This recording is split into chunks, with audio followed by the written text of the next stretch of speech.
Our story starts with a young animator named Natsuko Hirose, who's famous following her success in writing her first series, but has difficulty with her new project having writer's block of hell. While on her phone, she learned that another animator died from food poisoning.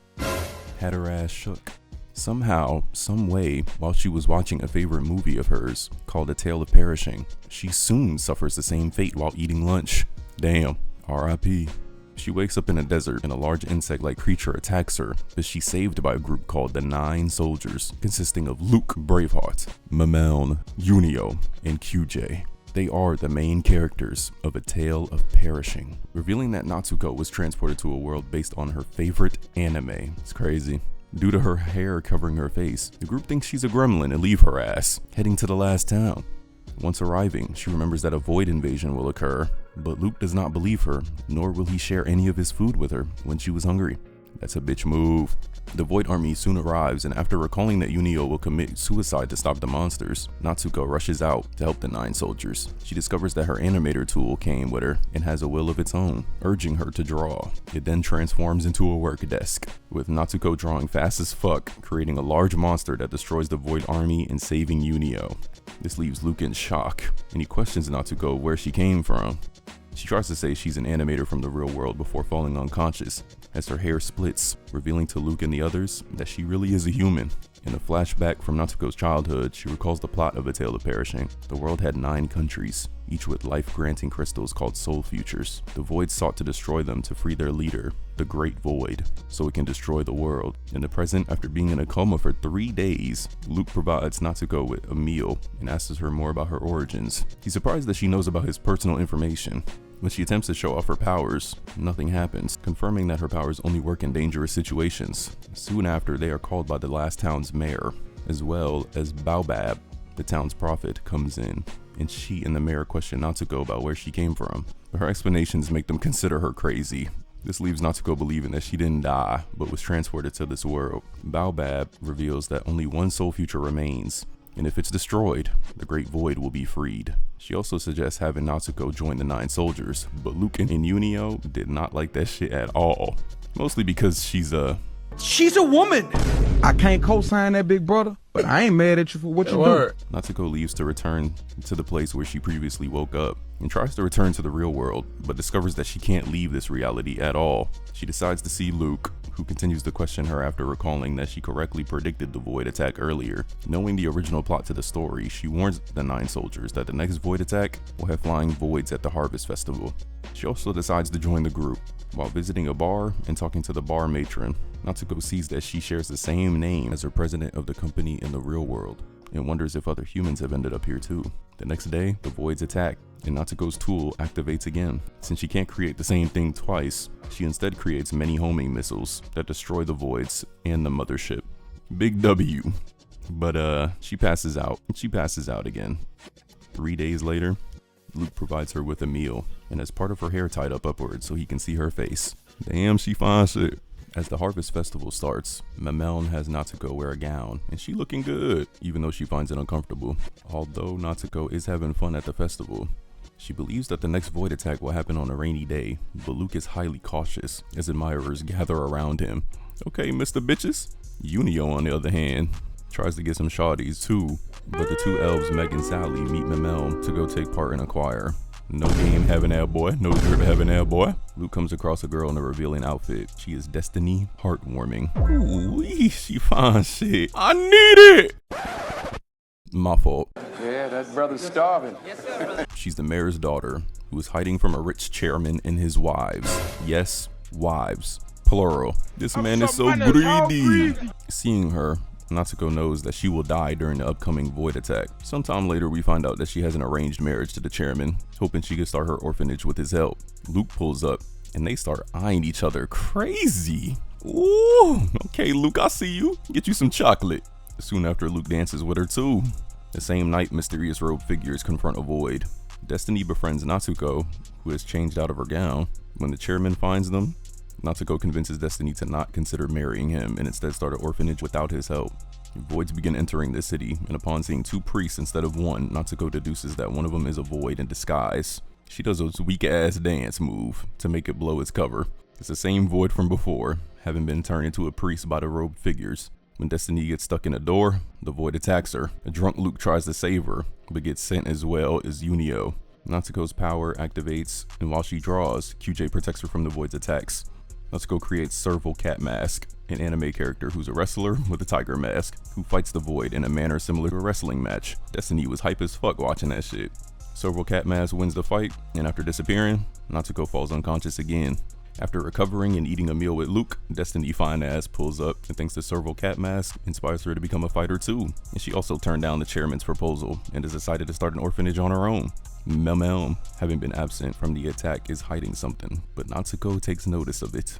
Having suspected that the Mantis Void has some help entering the city, Natsuko secretly follows Mel. Having known that she, Meg, and Sally are a part of a cult and that she is their leader, but has no idea of their true goal. The cult is fucking crazy. She also remembers that in the original storyline, after Luke saw through the Void's disguise and killed it, a more powerful Void called the Ultimate Void appeared, but Luke killed it too. However, he discovers that the Ultimate Void is a transformed Memel. Luke accompanies Natsuko, and they follow Memel to the secret cave where the cult is. It turns out the choir that Memel attended is actually a ritual to awaken the Ultimate Void, which Memel will turn into in the future. After preventing Luke from revealing themselves, they sneak out, and Natsuko warns Luke not to tell anyone to avoid panic. Luke and Natsuko argue over how to resolve Memel's secret plot. Then they decide to ask her directly the next day, and she explains that she and her kind have grown tired of their immortality after seeing so many deaths happening around them, and hope that by helping the voice destroy the last soul future, they can finally end their eternal lives. Natsuko chews her out for caring for her own kind and not for innocent people, as she should. Damn, even Luke felt bad for her.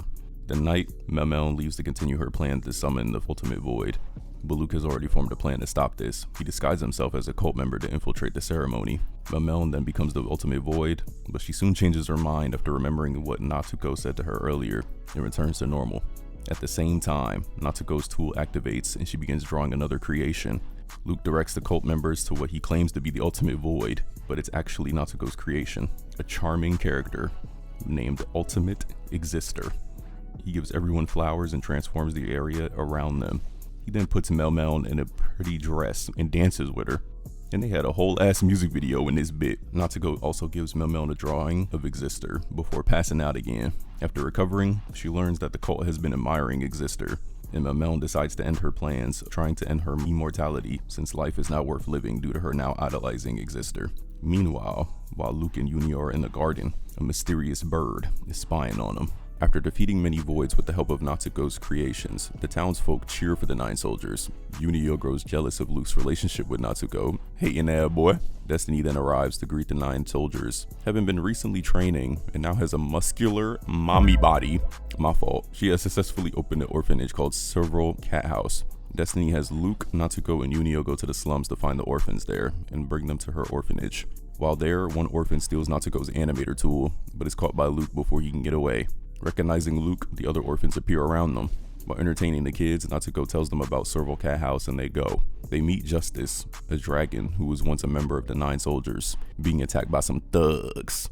As Natsuko continues to escort kids to the orphanage, she gets tired and chats with Justice. We find out he quit the 9 Tails after being injured in a past battle that resulted in the death of Gonger, another member of the 9 soldiers, and that he is no longer able to fly due to a damaged wing. Like she was drawing him and ooh, someone was getting jealous. After the orphanage is full, Destiny thanks the 9 soldiers for their help before QJ warns them of slime-like voids approaching the city. The mysterious bird from earlier warns Natsuko that her powers will be useless this time, while Justice also watches them from a distance. Even Natsuko doesn't know much about the slime voids. Her tool activates, and after ignoring Luke's orders to not attack yet, she creates a samurai character to attack them. Luke and QJ join in while Memel and Yunio head back to town to protect it. The bird ended up being right, and the slime voids are more powerful than they thought, and the samurai character is killed. Man, I fell down to my knees when the law came. The slime voids move in to attack Natsuko.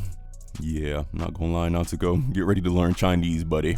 Soon after we find out the slime voids have managed to infiltrate the last town and form a chrysalis. next to the tower, intending to form a more powerful void that would devour the soul future once it emerges. Natsuko is injured in the fight, and Mamel and Yunio help her heal her wounds. Following their defeat, Natsuko is still determined to find a way to stop the void, which angers Luke by her arrogance. That night, Luke visits the grave of his fallen allies, along with Justice, who explains that even heroes can suffer defeat sometimes, but Luke is still desperate to prove himself while expressing annoyance with Natsuko before leaving. At the bar, QJ warns Natsuko that her recklessness actions will cause more harm than good. The group then form a plan to stop the void. As the town folks evacuate, Baobab creates a force field around the soul future to protect it. As the 9 soldiers prepare for battle, the bird again tells Natsuko that her actions will be useless, but she blocking out that hater shit. A centipede-like void emerges from the chrysalis and eats QJ and Mamel before knocking the others off the tower. And Yunio lost his horn, rendering him unable to fly or use most of his powers. Natsuko finds Yunio's horn and her powers activate. She creates some floating stairs for Yunio and Luke to climb on. Justice arrives to help, and Natsuko, now wearing Yunio's horn like a hairpin, has him help her carry her up to Luke and Yunio, allowing her to draw more steps. Although Justice can't stay in the air for long, they still succeed. The centipede void reaches the top and destroys the force field. Yunio uses all of his strength to kick Luke towards the void. QJ and Mamel escape from its stomach with Luke, killing it before it can eat the soul future. Having won the fight, Justice decides to tell Luke about his damaged wing, and also notices how much Natsuko is changing him. Ooh. We then see more of Natsuko's memories when she was younger and all of the people that had feelings for her, but they never worked out. Until she wakes up to the 9 soldiers celebrate with a feast at Destiny's orphanage along with Justice. Natsuko starts enjoying herself and wonders if the story is this entertaining. Then the bird shows up again and does not agree with her. It kept on showing up, and QJ deduces that the bird isn't from this world and had come from the same place as Natsuko. Destiny manages to catch it, and unless it talks, they will kill it and eat its remains. Golly! The bird reveals itself to be Kamitaro Tsuruyama, the creator of A Tale of Perishing, who also died of food poisoning and was reincarnated in this world as a bird. But she's confused that Natsuko is still herself when she was reincarnated. Kamitaro is very annoyed with Natsuko for altering the storyline that she worked so hard to create, even trying to break Natsuko's peg bar out of frustration. Also believes that the story was supposed to end with Luke dying and that his fate can't be prevented. Before leaving, she tells Natsuko to return to her world, even though she and Natsuko both don't know how. Later at the bar, Luke asks Yunio and Naomi for advice on relationships. While Yunio is unable to give helpful advice, because that boy don't get no bitches, Naomi tells him just to express his feelings. And he does, by saying, I love you! Over, I love you. over, I love you. and over again. I love you. But makes his confessions more and more awkward, while Natsuko begins questioning her surroundings, while Justice gives Luke advice on dating. So he invites Natsuko to the hot springs that Gonger built. After chatting for a bit in the baths, a void comes out heading for town, and Luke, like the hero he is, decides to go stop it. He lunges at it, but it dodges and starts to attack, and Natsuko dodges as the beam hits the hot springs. Natsuko creates a Gundam to fight the void. It jumps, and this helps Luke to take it down. At this point, Natsuko begins to fall in love with Luke. After Natsuko recovers from the fight at the hot springs, Luke tries to ask her out, but she's too nervous to answer, with Kamitaro watching from a distance before leaving. She heads back to her room. QJ goes to talk to her about her issues and what Kamitaro meant about Luke's fate. She tells him the original plot of A Tale of Perishing, which includes Yunio, Destiny, and Mamel's deaths, the townspeople turning against Luke and Destiny, and Luke destroying the soul future that allowed the void to appear. QJ explains that the events have already been changing for the best, thanks to Natsuko. Later on, another void invasion occurs, but this time, the void somehow copied Natsuko's creations, which includes the homing missiles, Serval Cat Mask, and the Samurai. Mamel and Yunio go to guard the city while Luke runs the 1v2.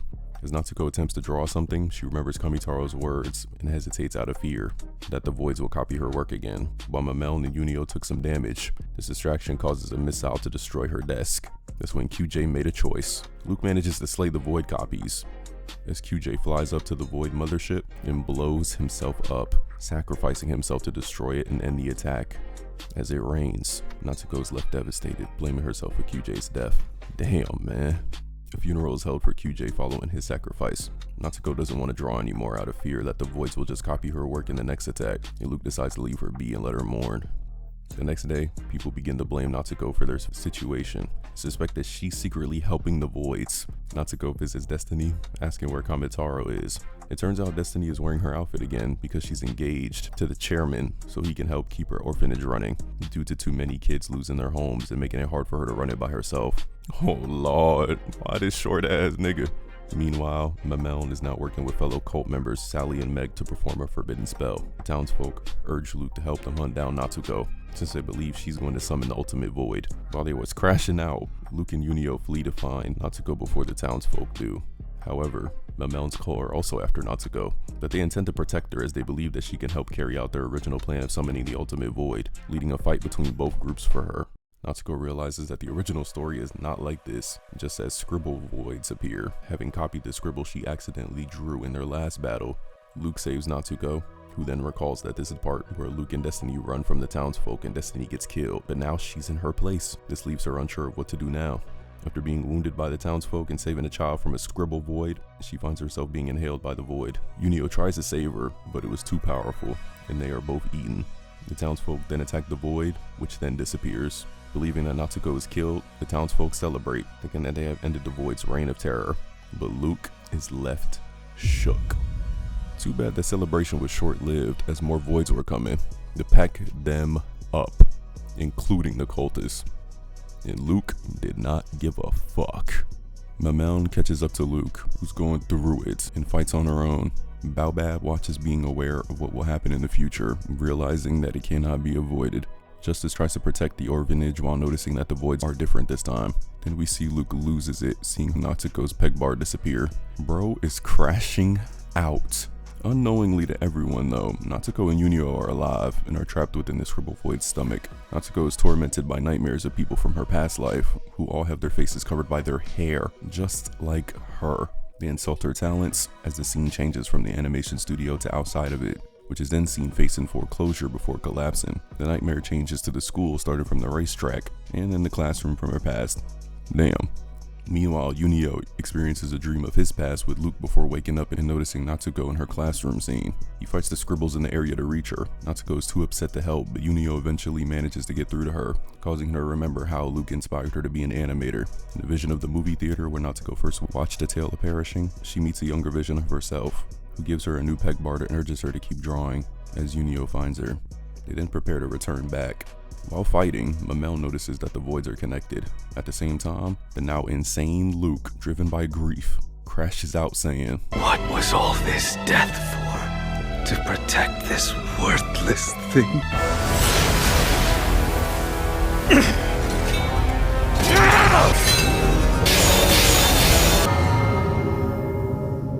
You took everything away from me. Destroys the soul future. As a result, the Great Void is now about to awaken. Meg and Sally finish rebuilding QJ before they are crushed by rubble. Damn, they didn't even give him a chance. While Luke turns into the ultimate void, and Mameln frees Natsuko and Yunio from the scribble void's stomach, then shortly after the transformation is complete. Unable to get through to Luke, Natsuko draws replicas of Luke while Mameln and Yunio protect her from the ultimate void's attacks. Eventually though, all the survivors are killed, one by one, leaving only Natsuko. Then suddenly, QJ, having been successfully rebuilt, provides her with light to help her finish drawing, but they are too hit by the attacks. Before dissolving, Natsuko creates one final version of Luke, who then slays the ultimate void. Natsuko wakes up in the empty world and finds that Luke is back to normal. As a result, the world is restored along with the 9 soul futures, reviving all who were killed, including the deceased members of the 9 soldiers. The void invasion has been permanently stopped. Kamitaro is salty as hell with this ending before leaving. Sadly though, Natsuko disappears back to the real world, but not before expressing her love for Luke, who promises to find her one day. Now back in the real world, Natsuko has changed her hairstyle, wears Yunio's horn as a hairpin, and is now much nicer to her co-workers. Sometime after the success of her first movie, she takes a walk and comes across the 9 soldiers. And that's where the story ends. Beautiful. So until next time, I'm out.